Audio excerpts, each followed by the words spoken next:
Okay, so hi, I am Puruluca Vega. This is my first vlog in a long time. I'll probably use the recording for this one in my podcast. So, the message is there still. So, I'm here because after much thought, and then with the countless times I've been riding Move It papunta somewhere and all of these things, when people recognize me, they think I'm a vlogger.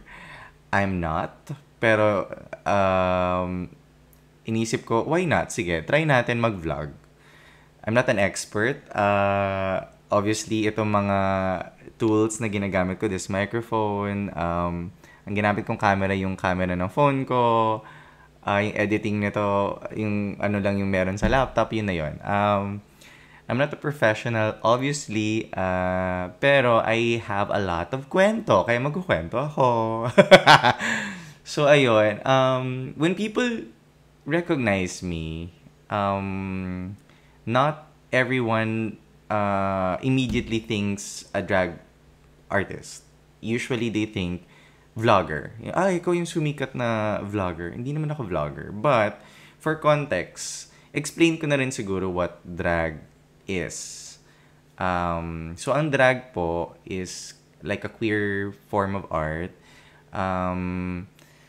Matagal na ang drag, kung iisipin, kahit noon pa man, meron ng drag. Yun ay yung pagkakaroon lang you embody a character. So, sometimes, you lip sync to a song. So, we open our mouths, we try to imitate a famous celebrity, ganyan.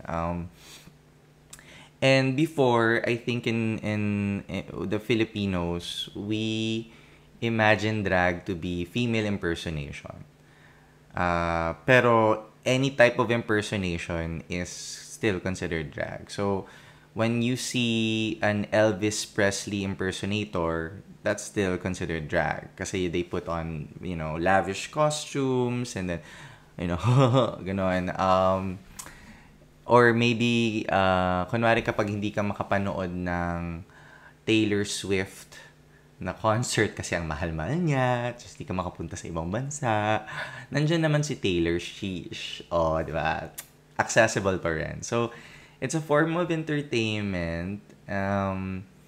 But, I think it's also just storytelling. Hence, now, makikita mo, iba-iba na rin yung klase ng drag artist na makikita mo. Marami na kami. At iba-iba na rin yung kwentong pwede naming ikwento. Yun. So, basically, nagkukwento lang kami through putting on a costume or putting on our makeup. So, which means na marami kaming iniisip in a performance to make the performance effective. I've been a drag artist since 2017.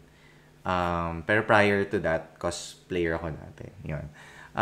So, 2017, marami na rin akong natutunan. Marami na rin akong mga experience. Yan, sa kung paano nahubog yung drag ko, how it is now today. Before I joined a TV show, Drag Den, wherein after nun, actually, I can say, nag-improve pa lalo yung drag ko. Because before, it was experimental. I've been very vocal about how helpful drag is with discovering yourself, mga ganong benefit ng drag. Pero apart from that, na-realize ko na napakagandang art form to tell a story. Lalo na kapag bakla ka. By the way, hindi na pala ako bakla. Ayoko na maging bakla. Ayoko na po. Pero naka-nails. Bakit? Pwede naman, maging straight, pero naka-manicure.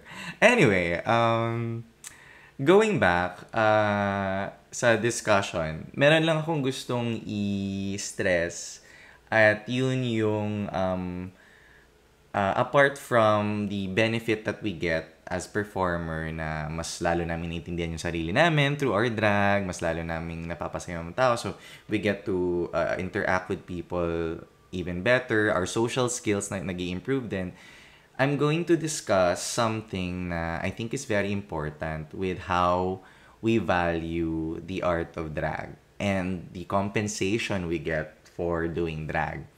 Kasi po, sa totoo lang, in the drag scene, hindi masyado nabibigyan ng tamang compensation, I guess, yung performers. What I mean by this, so okay, para maintindihan nyo, kapag nagde-drag kasi kami, you would usually a lot of paano ba? Kailangan mo ng resources. So, hindi po mura mag-drag. Kailangan naming pagandahin yung sarili namin. So sometimes we would spend money on our costumes, on our wigs, on our shoes, on our makeup, all of these things. Pero para maintindihan nyo, sige, bigyan ko kayo ng parang context of how it is sa typical na parang buhay ng isang drag performer. So, kunwari, pagpupunta pa lang sa mismong bar kung saan kami magpe-perform, may pamasahe na yun. So, that's like around 500 papunta, 500 pabalik, that's 1,000. Although the bar would sometimes give us a talent fee, sometimes hindi din siya enough for the money that we spend on the performance. Hence, it's also very important that we have a tipping culture. Later, I will go back sa tingin ko kung bakit wala masyadong tipping culture dito sa Pilipinas. Pero anyway, breakdown ko muna kung ano yung magkano usually nagagastos ng drag queen sa isang performance or sa isang look. So, for context, pamasahe pa lang, medyo mahal na. Ang damit namin sometimes would range about siguro pinakamura 500. Pero medyo madalang yon or siguro 1,000. And then ang pinakamahal would be probably 10 or 20K. May mga queens akong kilala, may mga drag performers akong kilala, minsan mas mahal pa yung damit nila. Pero drag doesn't have to be overly expensive, pero it has to at least look expensive. So those are the things na parang we learn. And then, sa wigs namin, sometimes we would get a really cheap wig, like siguro 1,000. And then, sometimes may mga queens that would prefer human hair. Gusto nila yung totoong, talaga, like buhok, hindi yung synthetic. And that costs a lot. So, so can you just imagine yung investment namin sa buhok pa lang? Sometimes there are hair pieces that would range like 15K. Mahal yun. Like, I think totoong hair talaga yon. So, well, ako hindi ko naman afford all the time na may ganon. Kung may sale lang, sige, go. Or yung mga pinaglumaan ng ibang drag queen, yun yung binibili namin. Wala namang problema doon. Paano ba? And it doesn't also have to be human hair all the time. So, you can, even if you feel like the performance requires you not to wear any wig, it's fine. Pero mahal pa lang. Mahal pa rin. I mean. So, ano pa ba? So, damit mo, sometimes it would cost around 20K. So, pinakamahal. Tapos wig, like 10K or probably more. And then you have your makeup pa. So, bibili pa ng makeup. Bibili pa ng sapatos. Bibili pa ng accessories. Minsan, nahihiya na akong manghirap. May mga accessories ako, pero may mga accessories iba kong queens na mas maganda, mas malaki, mas kumikinang. So I'm like, ate, pahiram naman. Ang maganda sa bar scene, nagtutulungan naman kami, pero hindi naman pwede na umasa ka lang dun sa mga kasama mong queens. You also have to invest in your own stuff. So, I think, going back, kunwari, nandun ka na, nasa bar ka na, ayos ka na, and all of that, and then, hindi ka masyadong nabibigyan ng tips. Kasi, people think na when they go to a bar, um, ano ba, bayad na kami ng management. Hindi all the time. Minsan, yes. Pero minsan, ano din may kailangan babayaran din yung mga waiters. Yung ticket mo, like when you say you go to a bar, like 500 pesos when you go to inside the bar, that pays for the waiters, that pays for the si ate na naglilinis, the cashiers, the cook, so they have to also pay them. So yung 500 mo, hati na yon. Konti lang naman din, a portion of it goes to the drag performers, and a portion probably also would go to the go-go dancers, everyone that makes the club scene it is. We get a portion of that, the 500.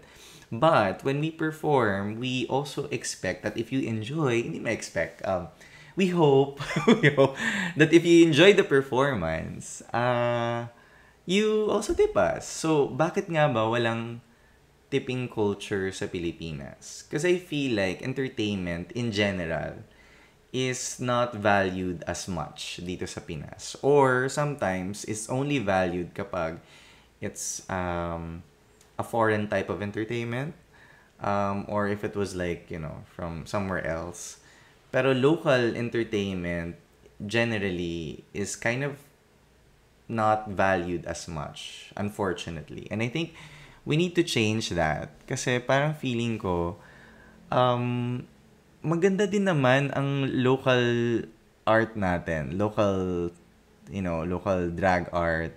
And also local everything, local movies, local music, all of the local entertainment products that we have, they're actually really good. So we hope that people would also give the value that we hope it takes, because it's not cheap.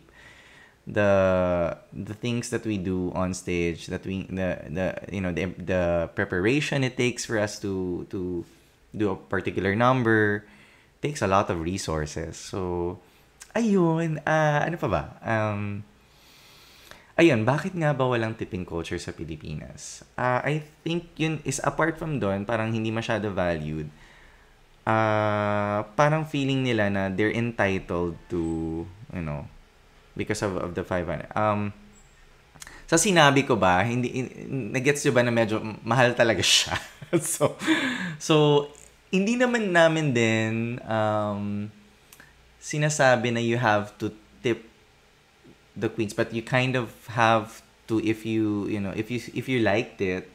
But if you don't have money, it's also fine as long as you share the fun through the social media apps, or like if you're having fun and you get to record it, share it with people. There's nothing wrong with that. We appreciate that, and tell us we're beautiful, kasi it's also hard to look beautiful on stage. So if you see us and you like our performance, just tell us we're beautiful. And then meron bang limit to may nag-text. Never mind, mamaya na yan. Meron bang limit to how much you can give? There was a drag queen na parang medyo nagreklamo siya na, ano ba yan? Bakit barya-barya? Wala namang masama kung yun lang talaga yung meron ka. Pero baka naman po na taas-taasan nyo naman. Kasi it gives an impression na other people might say na, ay, okay lang kapag barya-barya. Think like 10 pesos or ano. I mean, hindi naman mabubuo ang 100 kung walang piso. Gets ko yun. Kahit ako din naman, susulitin ko yan. Pero siguro, I guess the minimum probably would be like 50 pesos. It's not bad. I mean, 100, we also collect that. Lower than that, parang hindi ko lang alam kung you value our art as much as, hindi na siya, ewan ko, if it's meant to be an insult, hindi ko alam. Pero ako tatanggapin ko yan. Pero not everyone is like me. And I understand. Kasi it might give an impression that, it kind of cheapens the art form.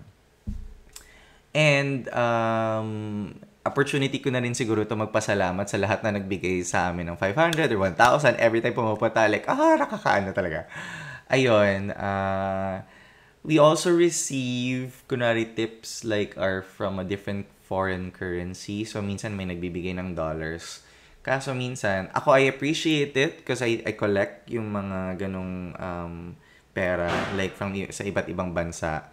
Pero yung ibang queens kasi baka nahihirapan ding well ako na-realize ko rin naman na mahirap ding i-change yung maghanap ng money changer for the tips that are of a different currency. So I guess for people who will be watching a drag show in the future, kung gusto mo na you show love for the queens, it's probably best to have like, if you say you have only 1,000 and you want to give all the queens love, then you can split the 1,000 to like hundreds and then you give everyone, the ones that you enjoyed the most. Ayun. So every time na pumupunta nga yung mga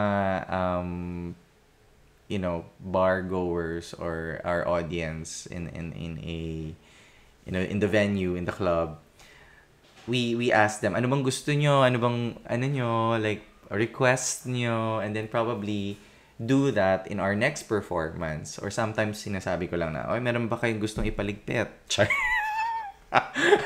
Ayun. Ano pa ba sasabihin ko? Basta, kung pwede lang sana na when, I think I can speak in behalf of the drag queens in the Philippines. Hindi lang sa amin na may platform, but also the ones who are performing, who are not, we don't have a TV show. But they have worked their asses off. Yung ibig sabihin, sobrang gagaling nila. Hindi naman kailangan magkaroon pa ng TV show para ma-appreciate natin sila. In fact, if you see a queen that you really appreciate, by all means, show them your love through tipping. Para din siguro, magkaroon ng, appreciation for the art of drag. Siguro mas maganda rin na isipin natin na yung pera na binibigay natin sa drag queens is a form of investment, because it is. So it's like we are we're drag artists, so we want people to consume the art that we give, and if people like it, then definitely we want to have the correct compensation for the art that we give. So how do you place a value on the art? Of course, how much are you willing to give us is a reflection of how much we are valued. So sometimes when there are people who would ask, "Oh, magkanong talent fee mo?" Unang tinatanong ko talaga, sa tingin mo ba gaano ako kamahal? Gaano ako kamahal? Para mag-gauge ko, magkano ba ang kaya mong ibigay sa amin para maibigay namin yung gusto mo as performer. But at the end of the day, binabalanse rin kasi namin eh. If you invest this much, then we give this much. Ayun, so, paano ba? I don't wanna be in circles about, this one, but I probably would stress how it is for us. But before that, siguro yung how important drag is for us performers and what it means in our community. That's an important thing to discuss.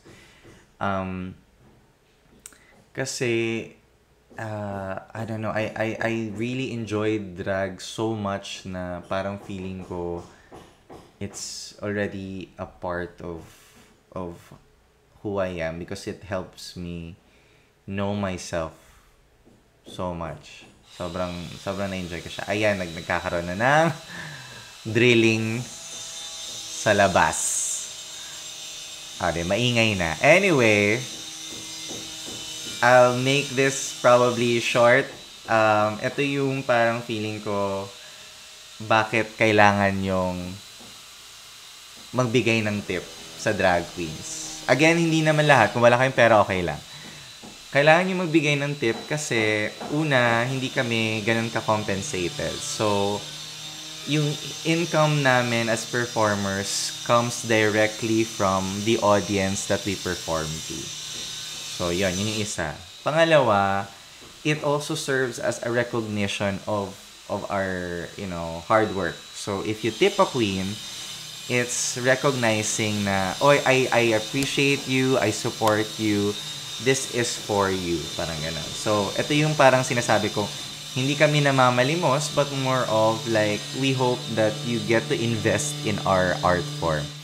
Ayan, binibilisan ako kasi maingay na talaga sa labas. Okay, and then, interaction, because we want also, when people tip, nag-i-interact rin kami kasi pag may tip. So, ibig sabihin, we see each other. Hindi siya parang may pader as a performer and then my audience.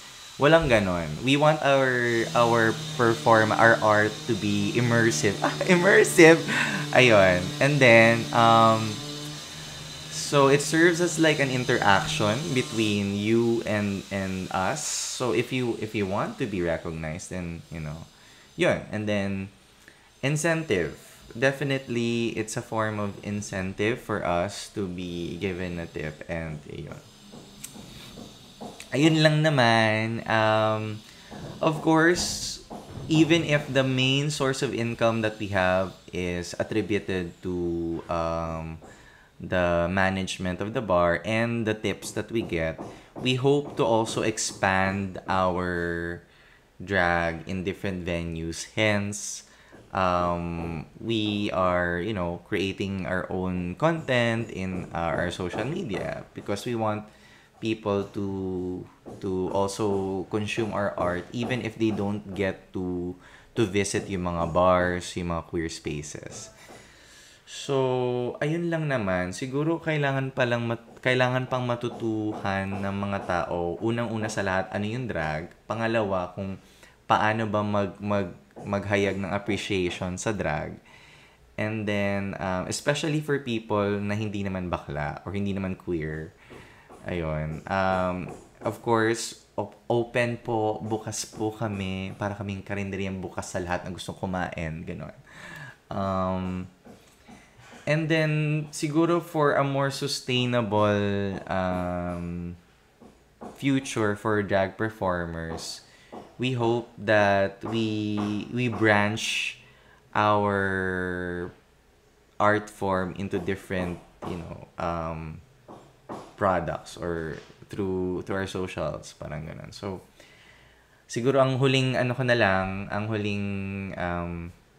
mensahe sa lahat is, if you like us, like and share. And support local drag, of course. Marami po kaming magagaling taray, sinabi ko talaga magaling ako, no? Sakto lang. Pero marami pong drag performers sa sobrang galing na they don't necessarily have a show, pero sobrang galing nila. So I hope that if you don't know drag, go out there, go to a bar that has a drag show, and then see it for yourself. And then, ayun lang. Siguro, have a blessed day. And kita-kits tayo for our next vlog content. Kung ano na maisip ko na topic, yun na yun. Okay. Bye! Ayan.